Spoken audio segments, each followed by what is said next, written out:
Hello again. Today we're going to be seeing if we can't turn up some kind of a hollow form. I have a small little piece of cherry wood here that I just went ahead and cut up into some kind of a round and marked my centers. And this isn't a really big piece of wood, but this isn't going to be a very large hollow form. So I'm just going to go ahead and put this in the lathe. Bring out my tailstock a little bit. Apply a fair amount of pressure. I'll tighten up my tailstock. Bring out my tool rest. Okay, it's not going to touch. And I'm just going to rough this in and get around with my low fluted spindle gouge. This is just a 1-inch spindle gouge with a very shallow flute on it, and the wings are drawn back. A lot like a roughing gouge, a little different though. Turn around.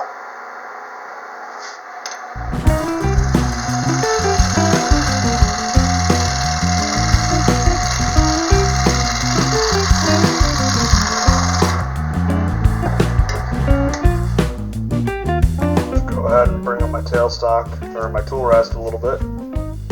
I just noticed there's a crack in the wood right here. Quite a big one too.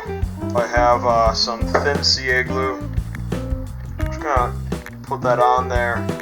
Not necessarily to fill it, but the intention of this is just to hold it together while I'm turning, so it doesn't crack off and hit me in the face shield. I don't want to wait for this to dry, so I have my accelerator. I'm just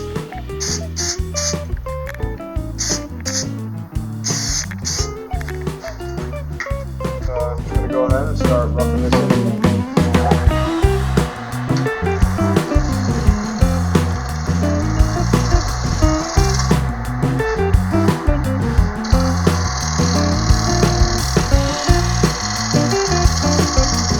I have this pretty much rounded over now and down to the size I want.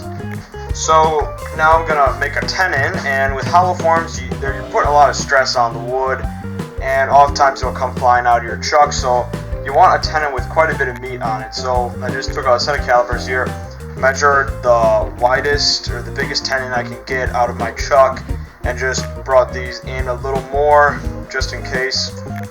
And I'm just going to bring this down with my parting tool.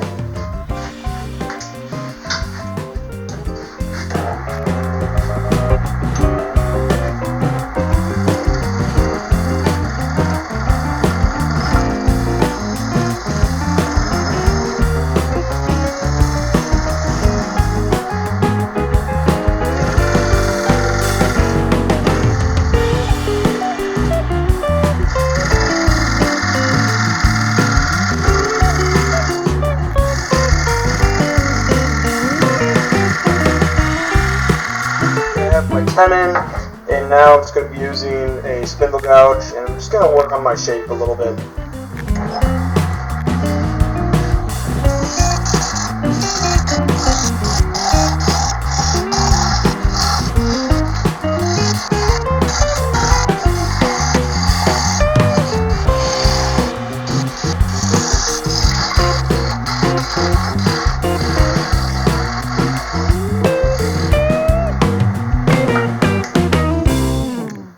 Between here and here, that's going to be my hollow form.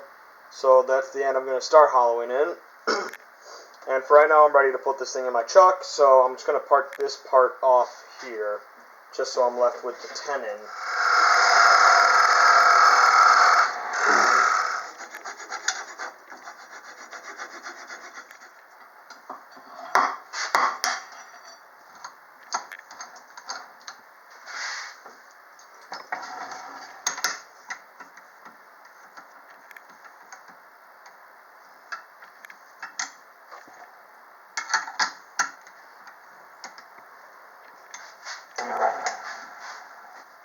I'm just going to go ahead and part off the rest of this little nubbin on the end.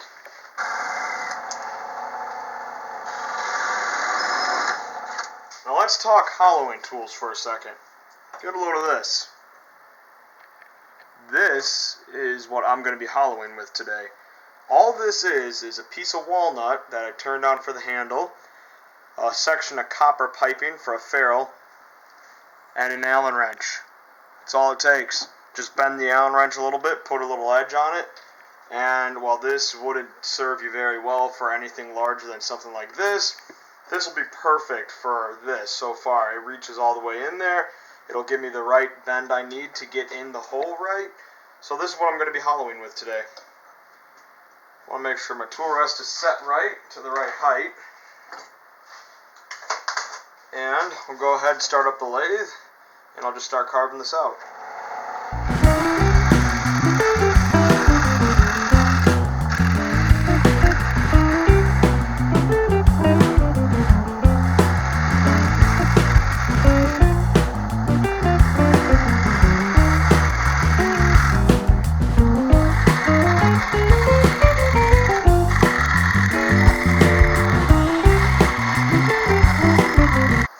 Alright, now let's stop right there, because I'm going to talk to you guys for a second about hollowing.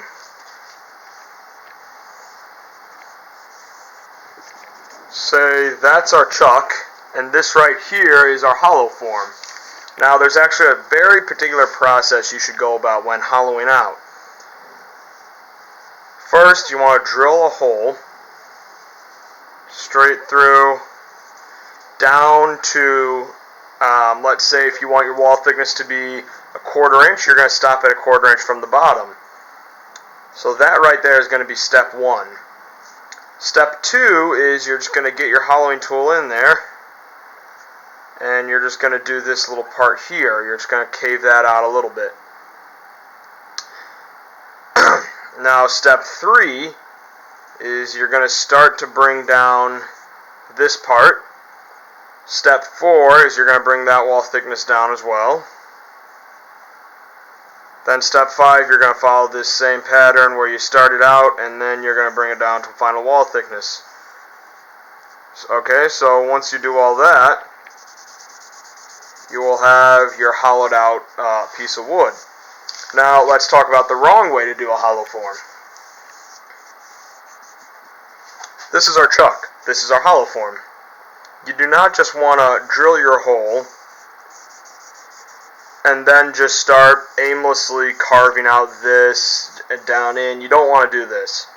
Okay, scratch that. You want to work your wall thickness down in little small pieces. So you're going to just work down a small part here, maybe like a 1/2 inch in. Then you're going to come like another 1/2 inch in, then another 1/2 inch in, until you hit the bottom. That's how you're going to want to work your hollow form. So my hollow form now is maybe only about this big. It's not very big at all, so I don't feel the need to drill the hole, but I am going to work this out in small pieces like this. We work it out in small pieces to avoid chatter, so we can work one part of it down to final wall thickness while still having all of this meat on the bottom to support your cut. So that's why we want to do that. Now, let's get back.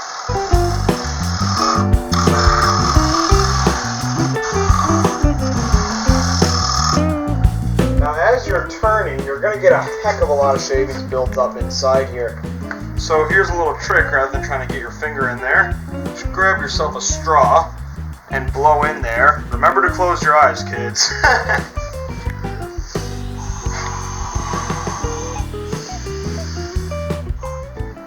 I'm going to start sanding at 180, then I'm going to go with 240, 320, 400, and 600.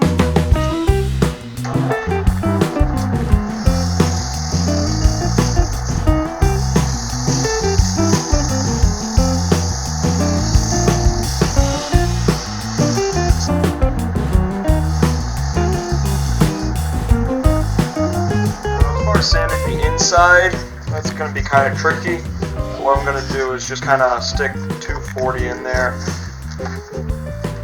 and just spin it by hand so I don't burn my finger from friction.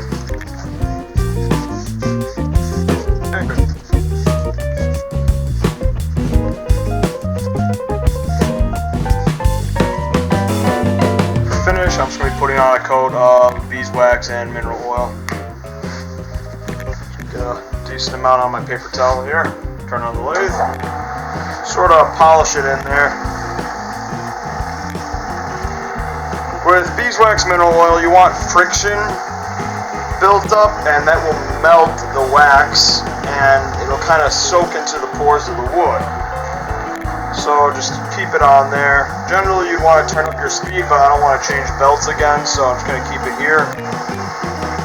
And that'll build up enough friction.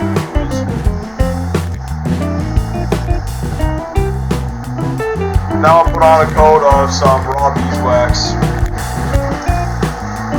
to give this a little more protection. And we'll go ahead and polish that up. Get a nice shine worked up. Then we'll do that again.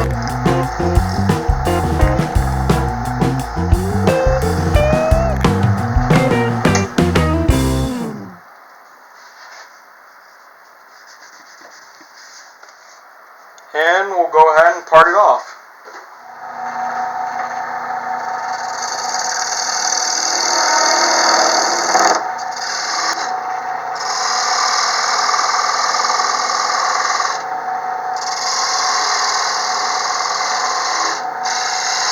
I was working on sanding the foot when this happened.